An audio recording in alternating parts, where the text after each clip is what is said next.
수가성 우물가에서 예수님을 만난 유명한 사마리아 여인의 이야기를 나누려고 합니다. 이 여인의 스토리가 얼마나 유명했던지 우리들이 즐겨 부르는 복음송으로도 우리가 노래할 정도입니다. 우물가 여인처럼 난 구했네, 헛되고 헛된 것들을 그때 주님 하신 말씀, 내 샘에와 생수를 마셔라. 오 주님 채우소서, 나의 잔을 높이 듭니다. 하늘 양식 내게 채워주소서, 넘치도록 채워주소서. 이 복음송에서 이 여인은 헛되고 헛된 것들을 구하는, 채워지지 않는 욕망의 잔을 들고 있는 여인으로 그려지고 있습니다. 사람들은 이렇듯 이 여인을 남성평력이 극심한 욕망 가득한 탐욕의 여인으로 오해해 왔습니다. 그런데 설교자는 이 소리를 좀 다르게 관찰하려고 합니다. 이 여인의 이야기가 성경에 대표적으로 잘못 오독된 부분입니다.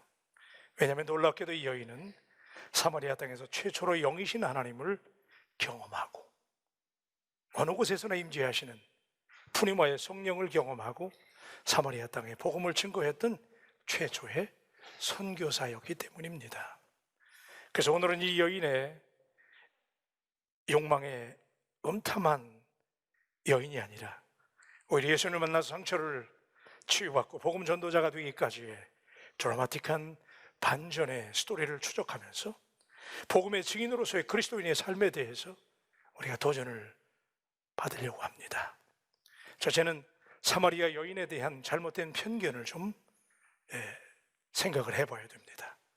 사마리아 여인과 예수님과의 드라마틱한 만남은 이렇게 시작이 됩니다. 3절과 5절이죠. 유대를 떠나사 다시 갈릴리로 가실새 사마리아를 통과하여야 하겠는지라 사마리아에 있는 수가라 하는 동네에 이르시니, 삭막한 사마리아의 수가, 이 사이카라고 하는 동네에 사람들이 공동으로 이용하는 우물이 있었는데 그 우물에서 물을 길러 나온 사마리아 여인을 만난다는 설정이지요. 예수님이 그 여자에게 물을 달라고 그러자 그 여인이 지극히 상식적이지만은 유대인 남자가 왜 사마리아 여자인 내게, 그것도 유부녀인 내게 물을 달라냐고 냉소적으로 반응합니다. 유대인들이 사마리아 사람들을 발등에 때만큼도 인정하지 않고 경멸하는 당시의 시대상을 그대로 반영한 다분히 공격적인 반응이지요. 그런데 예수님은 아랑곳하지 않고 이 여인에게 더 이상한 얘기를 해요. 내가 너에게 영원히 목마르지 않는 생수를 줄 수 있다. 희한하지 않아요? 묘한 여운이 묻어나는 말씀을 던지시는 거예요.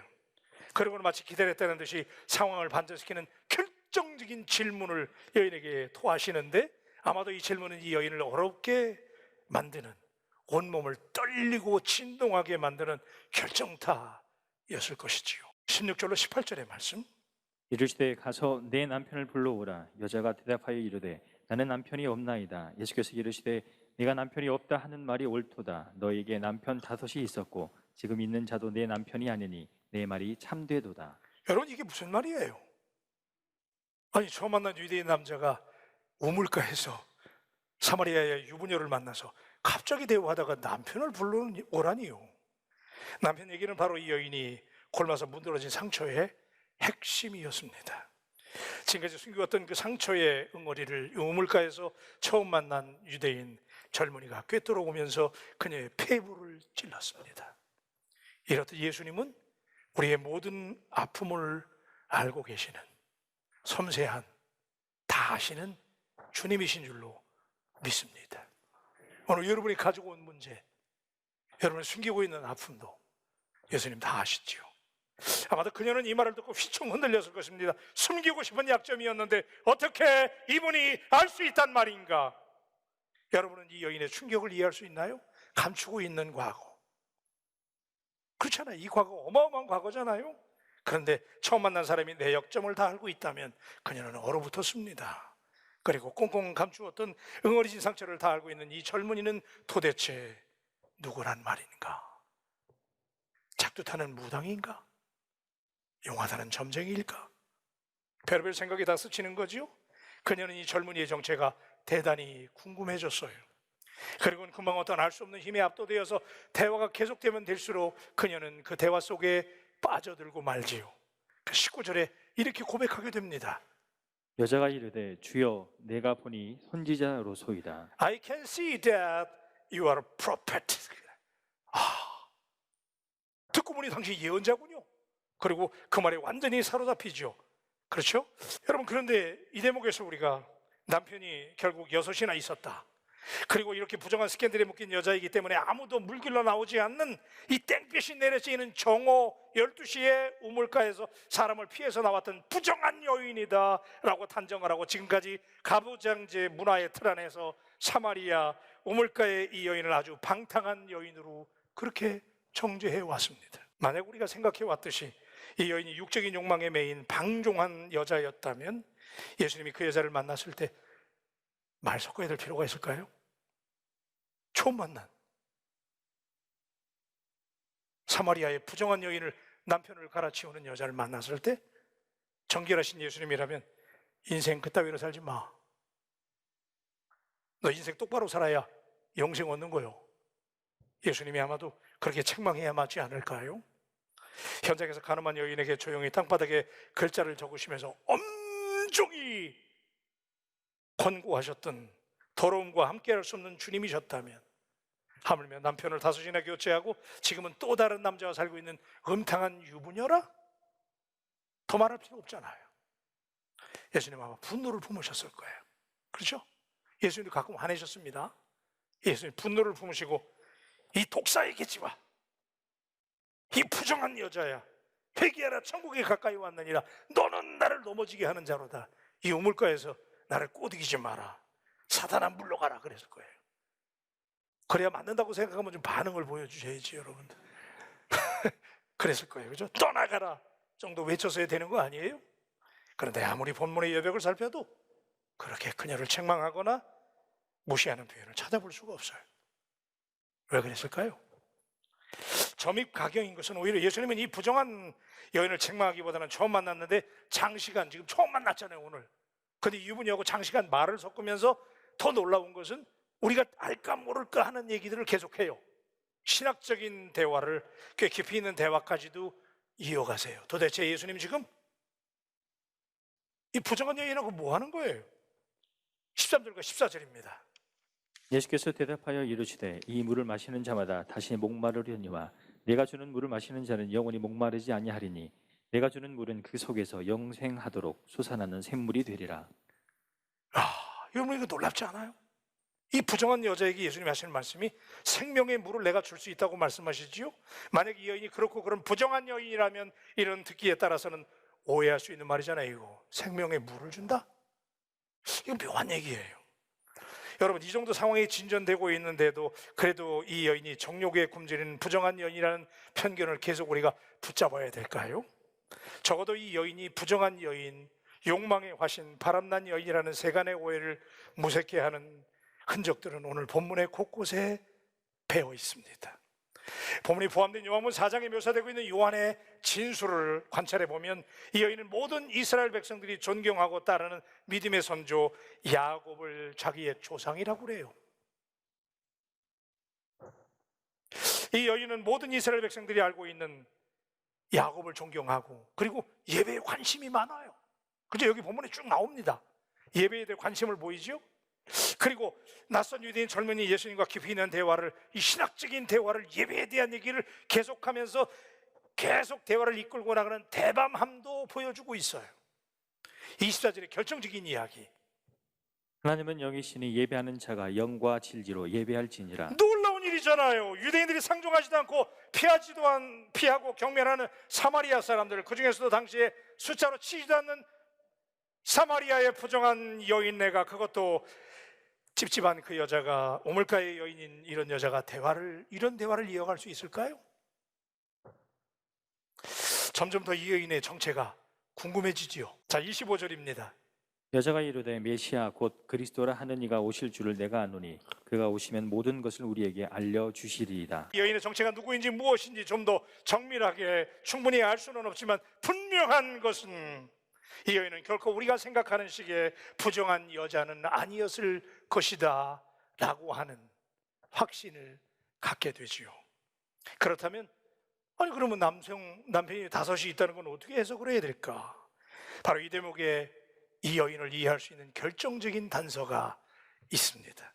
두 번째는 여인의 과거를 다 아시고 치유하시는 예수님을 그래서 우리가 만나려고 그래요. 여러분, 성경을 해석을 주업을 하는 적지 않은 주경가들은 첫째로 이 여인의 과거에 남편을 5이나 두어야 했던 이유를 이렇게 설명합니다. 우리는 이 여자가 남자를 다 갈아치웠다 이렇게 얘기하는데 그게 아니고 그 당시에 팔레스타인에서는 여자가 남자에게 이혼을 요구할 수는 없습니다.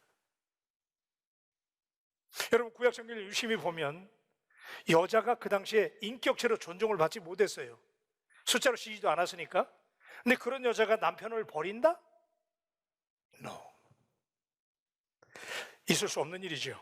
오히려 이 여자는 일방적으로 이혼을 통보받았거나 또 버림받은 여인이라는 거죠.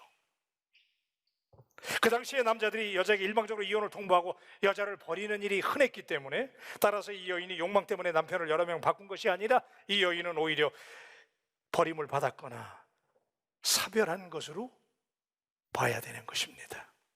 그 중에서 유력한 설명은 그 당시에 가부장제 사회에서 형사 취소혼이라고 하는 제도가 있었는데, 이 제도가 어떤 제도이냐?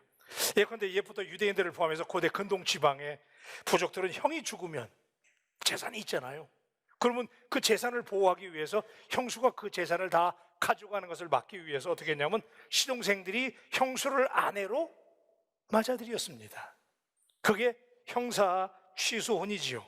그러니까 이 가련한 여인은 여인 스스로가 남자를 갈아치운 것이 아니고 이혼을 선언한 것이 아니고 5 형제가 있는 집안으로 시집을 갔는데 남편이 어떤 일로 죽게 되면서 계속해서 그 형제들이 형수를 아내로 취했을 가능성이 높다는 것입니다.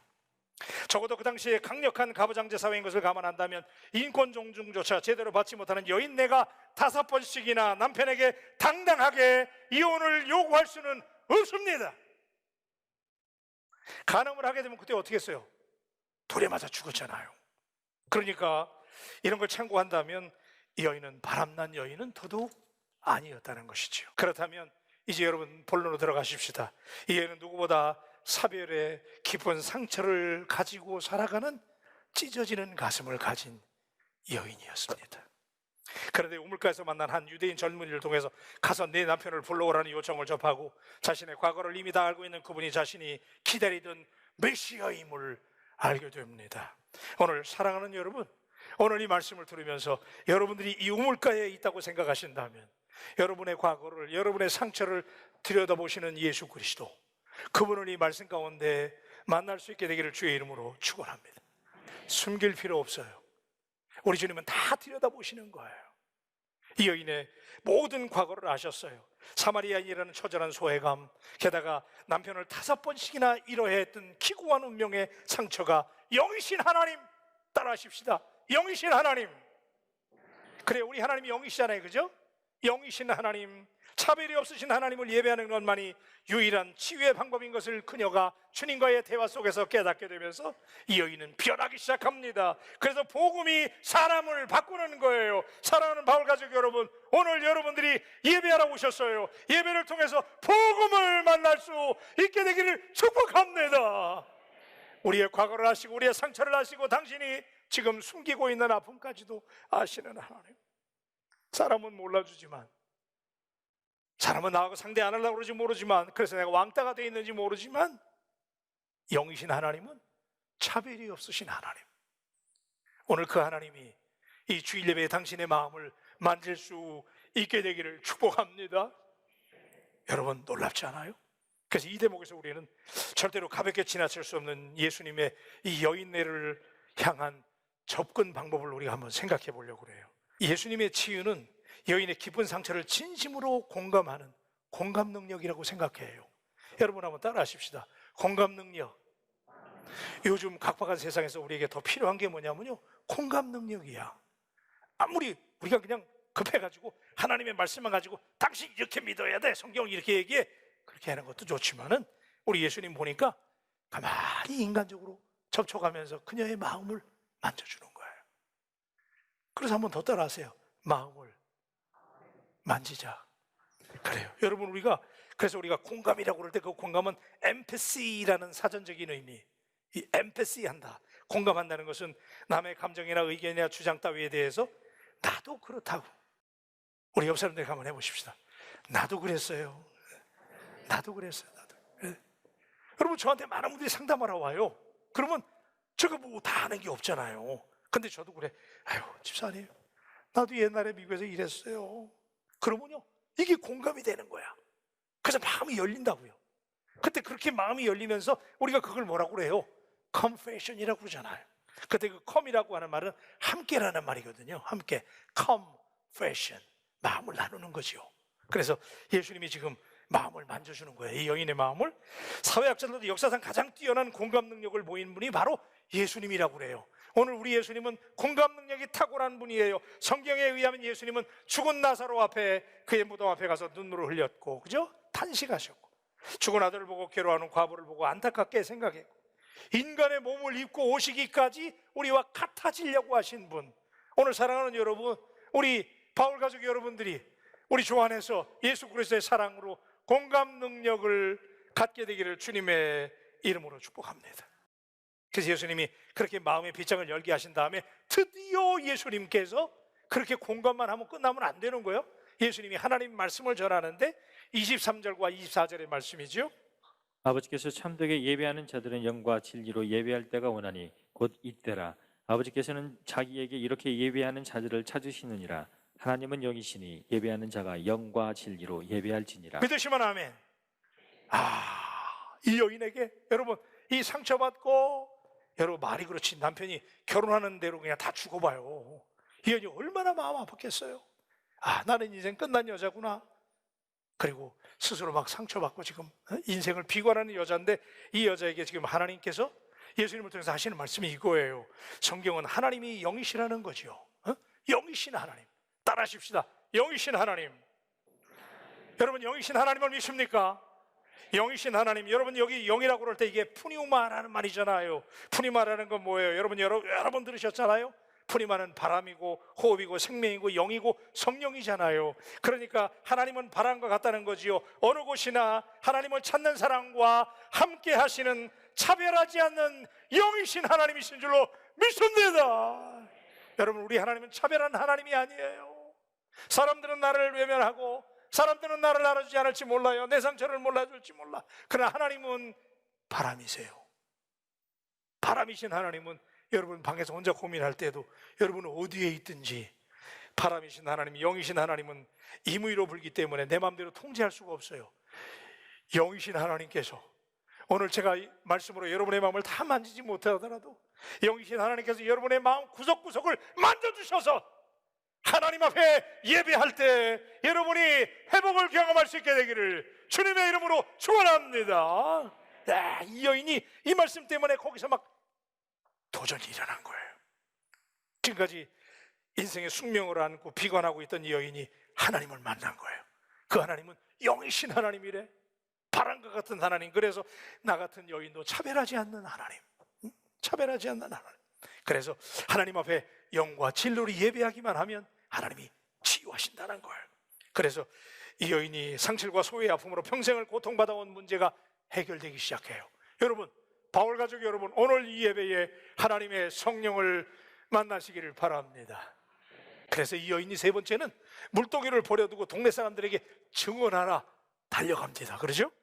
예수님을 만나서 삶의 진정한 주인 되시는 하나님, 예배의 대상이신 하나님, 누구도 차별하지 않으시고 사모하는 자에게 언제든 어디서든 만나주시는 하나님, 용납해 주시는 하나님을 깨닫게 되면서, 그리고 이 여인의 삶은 놀랍게 변화돼서, 성경이 이 여인이 얼마나 어떻게 변화됐는지를 놀랍게 폭로하는데, 여러분 28절로 30절 보십시다. 여자가 물동이를 버려두고 동네로 들어가서 사람들에게 이르되 내가 행한 모든 일을 내게 말한 사람을 와서 보라. 이는 그리스도가 아니냐 하니 그들이 동네에서 나와 예수께로 오더라. 아멘입니까? 여러분, 지금 이 상황의 반전을 보세요. 이 가련한 여인이, 아무도 알아주지 않고 의지하지 못했던 정말 불쌍한 여인, 남편을 5씩이나 잃었으니 지금 사는 남자하고는 경제적인 이유 때문에 어쩔 수 없이 사는 거예요.